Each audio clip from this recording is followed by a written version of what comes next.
Hey everyone, how's it going? Hope you guys are having a good week.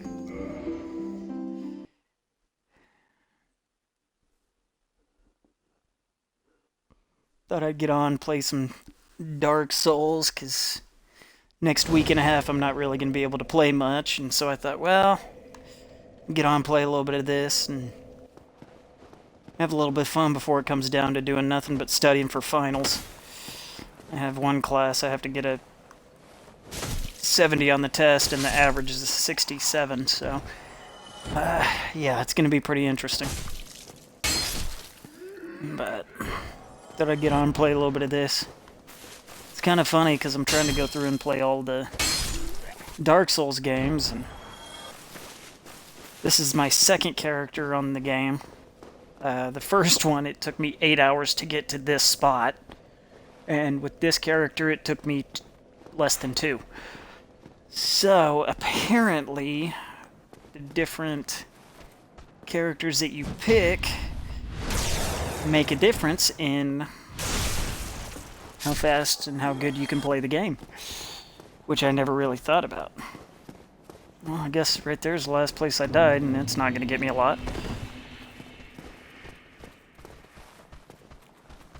If you see a foot coming in and out of this screen, that's my fiance. She keeps putting her feet in my face.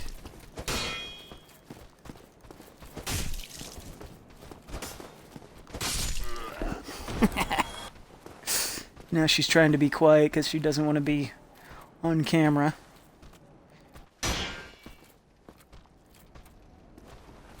So she's sitting here on her phone looking at stuff to buy for us. Come on. Attack me. About time. See ya. Okay.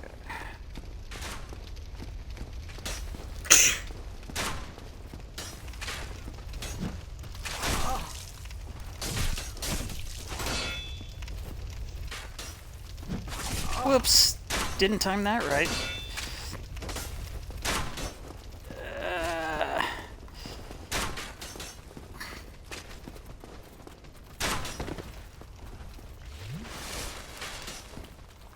Estus flask. Ooh, that didn't work out. Well.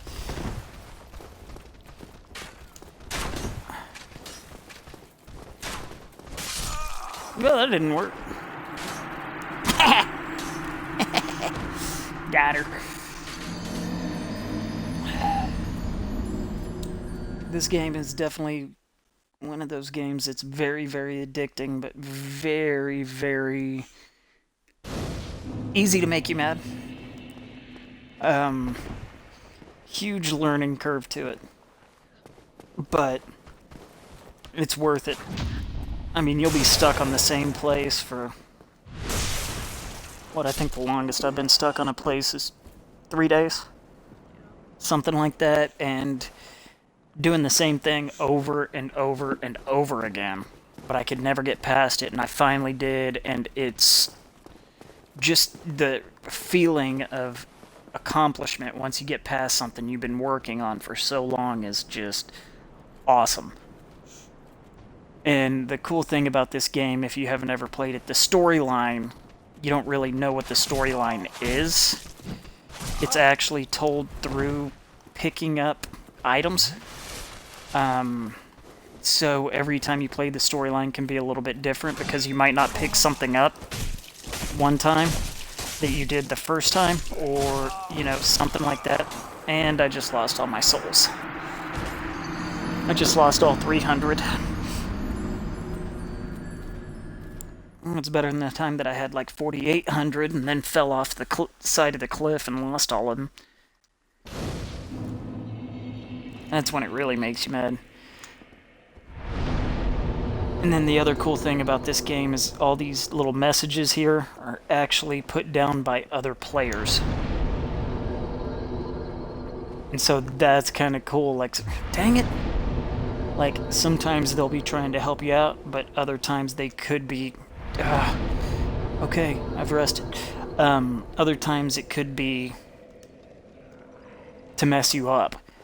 And that's one really cool thing, aspect about the game, is people can put stuff in here just to screw you up or just to help you out. And the enemies don't always drop the same thing. It's a random drop on a lot of them, like my boar's head helmet here. The first time I played through this, I fought the armored boar, and it didn't drop this helm. But then I came back with this new class, and the boar actually dropped the boar helm, which is some pretty good armor for this part of the game, because this is still really early in the game, and to get this armor, it definitely helps. Another cool thing about it is it's kind of has an Elder Scrolls aspect to where, depending on the armor set that you have, it can be a lot heavier than a lot of the stuff that you have equipped. And so you have to be careful because there's a lot of barrel rolls and stuff like that in this game to help. That's your main way to dodge, is doing barrel rolls. And, you know, doing that over and over. And, depending on the armor set that you have, it could really hinder how fast you do a barrel roll. Which, dang it, can really cause you to have a lot of problems. But, like this part here, it's probably going to take me 7 or 8 times before I can even get past it.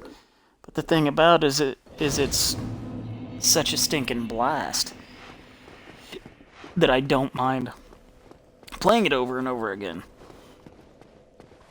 And, you know, this game's done so well that they're actually creating a board game of it. And it was actually fully funded through Kickstarter, and I backed it. And that's coming in, I think they're shipping it in March, so I'll probably get it in April, because they're having to ship it from overseas, and it's coming on a boat. So it's going to take a while to get here. But, yeah, it's going to be pretty incredible. I saw on Amazon the base game itself is actually selling for $200 for the base system. And I paid $100 for the base system, or for the base game. And then I got all of the Kickstarter exclusive upgrades, plus we bought 4 or 5 different bosses, and it ended up being about $300. So we probably got about $200 to $300 worth of stuff for free. And then we saved another 100, so we could have looked at spending close to about $500 on everything if we would have bought it outright in the store. So that's pretty awesome to get it all for, you know, not even $300. Only problem is I did it back in May, and it's still not going to be here for another 4 or 5 months. But it'll definitely be worth it once it gets here. Because like I said, with this game, it's just so addicting. This has turned into one of my favorite games of all time. I love this series, and the checkpoints, you saw that fire area, the bonfire. I'll go back and show you real quick. I've almost thought about doing something with it as a tattoo, just because it's so iconic for people that play video games. And like the podcast group I'm in called The Gaming Outsider, if you guys haven't listened to it, check it out. It's there's a guy on there that actually is as obsessed with Dark Souls as I am, and it's just one of those games that gets under your skin and you can't stop thinking about it.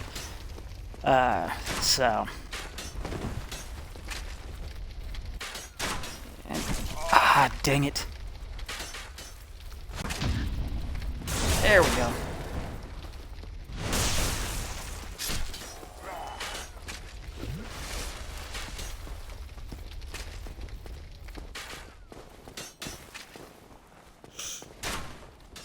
How's Twitter working for you?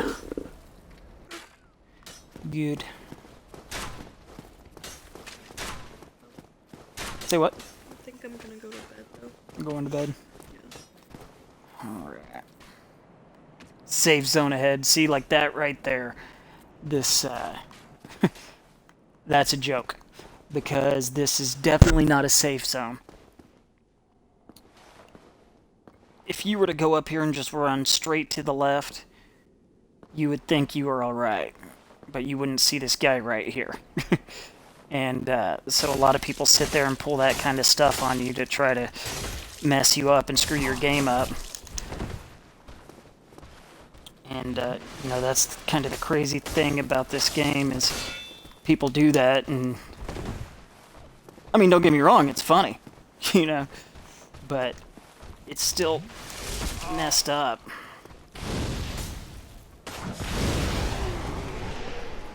And that's one way to take care of them. Hey, I'll take it. Alright guys, give me just 1 second.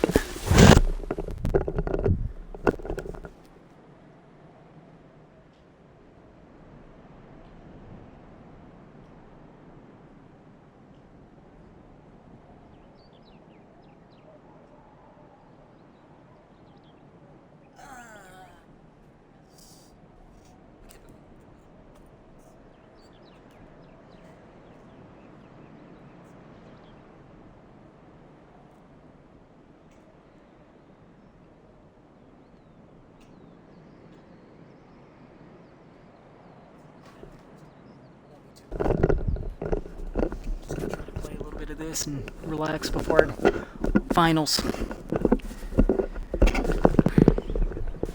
Alright, sorry about that. Now I gotta fix my...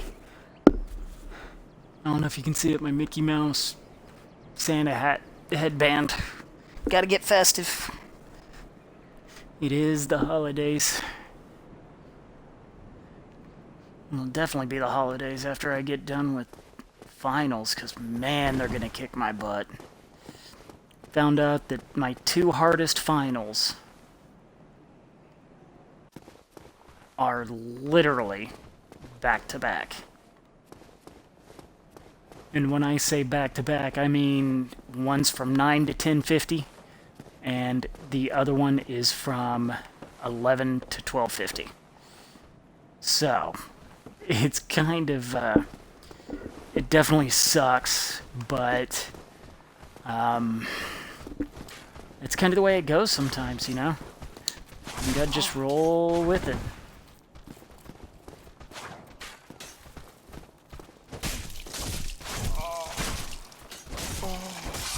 Ah, dang it! See, now I go all the way back to where I was.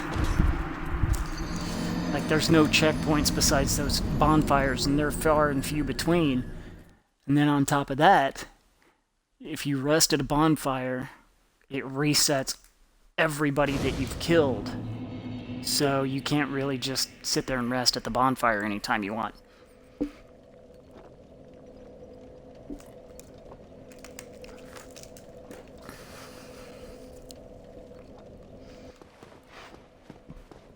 But you know, once again, it's kind of like I said, this game has such a huge learning curve that every time you play it apart, it could go differently for you than what it did 2 minutes ago. And that's what's so cool.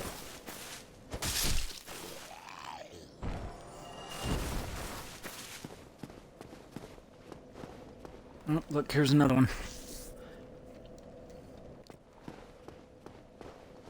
Wary of bonfire. Come up here and get this guy again.